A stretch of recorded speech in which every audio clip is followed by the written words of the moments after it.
All right, Reservoir Dogs.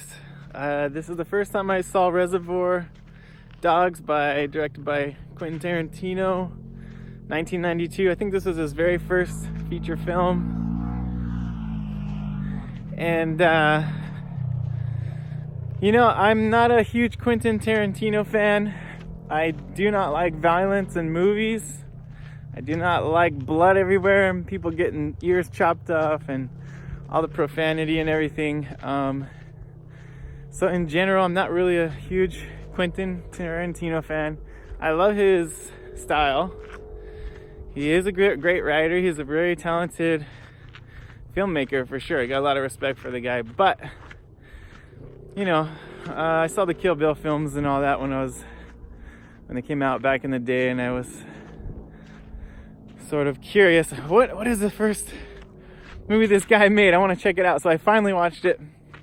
And I have to say it was really, really amazing. It wasn't what I expected. I mean, it was what I expected. There was so much blood and violence and everything. But my dad ended up walking halfway through the movie. He ended up walking out and going to bed because I think we were about an hour in and it was still the same scene in the warehouse. One thing I like a lot is that he was able to, for those of you who have not seen the movie, he was able to utilize the same location. I think it was like a abandoned mortuary or something, and it looks just like a warehouse. But when you're first starting out as a filmmaker, you don't have a big budget. I think the budget for this film was about, I don't know, maybe like 1 in 3 million, and then it made only 2.8 million in the box office, which is a massive failure financially.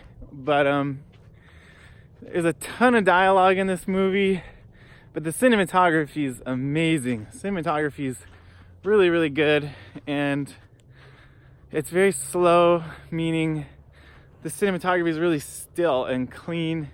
There's a lot of wide shots, and everything's very focused. And even though it's really minimal locations, which are all beautiful, there's a ton of dialogue, and it's not really in a linear order. It's sort of like you don't really see the heist. You don't see the bank robbery or whatever it was that happened. You just kind of like get thrown in the mix of after it happened, and then it goes to before it happened, and you kind of see all the characters and how they got tangled up in it. But it was really, really, really well done, and I managed to sit through it and stomach through it to the end. It was terrible in the sense of I wouldn't want to show my kid, even though I don't have a kid. I wouldn't want to show my nephews or niece or anybody like that a film like this, but because it's so violent. And to me, in the end, the most important thing in a movie, it really is the story and the message that you're putting in people's minds. And I guess in the end, all the bad guys died. So crime doesn't pay, I guess is the moral of the story. But it was pretty impressive to see what Quentin had done from going from working in a video store to writing a couple scripts, and then this was his very first movie. And it was really powerful, and to see that he's got his own style, he's got his own voice. And that's something I realized when I watched the movie, was that he really is an artist. He really is somebody who has their own point of view. And people would argue with that and say,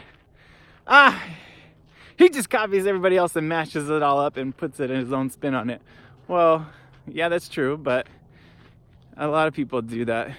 Spielberg had a lot of influences like John Ford, and Lucas had all the Akira Kurosawa and all these people that, his films are very like Japanese style, stuck, like really clean cinematography and stuff. If you look at Star Wars, and you can very clearly see that. But anyway, I decided I'm gonna start doing more reviews about films that I've seen. I'm trying to keep it within 3 minutes. We're going on over 5 minutes already, but I got the idea from my friend Cherie. Cherie, you're a great screenwriter. She has a cool YouTube channel where she takes walks and talks about screenplays. And her YouTube channel is called The Screenwriter's Journey. This is my backyard over here in the desert, so I thought, hey, I go on walks all the time. I got a YouTube channel. Why don't I just try to do some reviews too?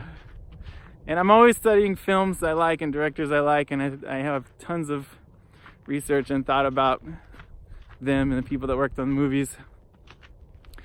So yeah, this will be my first one. And let me know what you guys think in the comments below.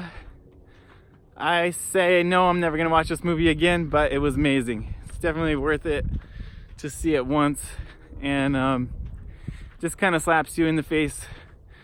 Even though Quentin's sort of a egomaniac, kind of crazy guy, that's kind of what makes him great. Is he's sort of just like, nah, screw you guys. I don't care what you think. We're gonna do it like this, and we're gonna do it like that, and you know, it's just fun to watch his mind crystallize on the screen.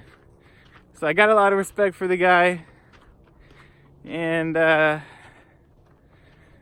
you haven't seen it and you don't have any kids around and you're a real cinema person, then check it out. It's definitely worth it, and it was really amazing to see what he did with such a small budget and limited resources. And obviously the film's critically acclaimed. It's got really great reviews still to this day.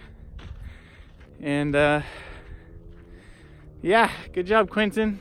I think he's gonna I think he had a kid recently, so I'm curious to see what kind of movie he's gonna make now. Maybe he's gonna lighten up a little bit.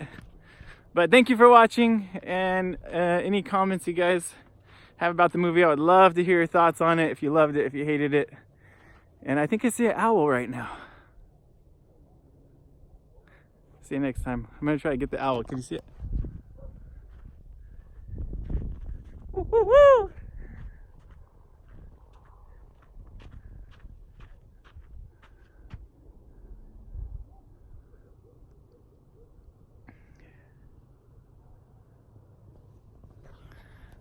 All right, guys, have a good day.